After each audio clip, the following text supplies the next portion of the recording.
আপনারা জানেন যে অনেক ত্যাগের বিনিময়ে রক্তের বিনিময়ে বাংলাদেশ ফ্যাসিস্ট মুক্ত হয়েছে।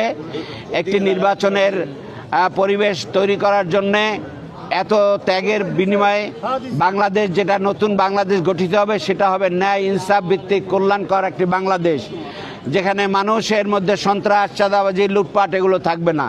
এবং সেই লক্ষ্যে বাংলাদেশে এখন 10 দলীয় ঐক্যজোট গঠিত হয়েছে। 11 দলীয় ঐক্যজোট ছিল, একটি দল তারা এখন আলাদা নির্বাচনে উদ্যোগ নিয়েছে। কিন্তু আমাদের ভিতরে যেন আস্থা, বিশ্বাস, ভালোবাসা নিয়ে আমরা দেশ গঠনের ক্ষেত্রে নির্বাচনের মধ্য দিয়ে সঠিক নেতৃত্ব বাংলাদেশে নির্বাচিত করার জন্যে আমরা যেন অগ্রসর হতে পারি, সেই লক্ষ্যে বাংলাদেশ জামাত ইসলামীর আমিরে জামাতের নির্দেশে এবং দলীয় সিদ্ধান্তক্রমে আমরা ইসলামী আন্দোলনের পক্ষে এই সমর্থন প্রত্যাহার করেছি।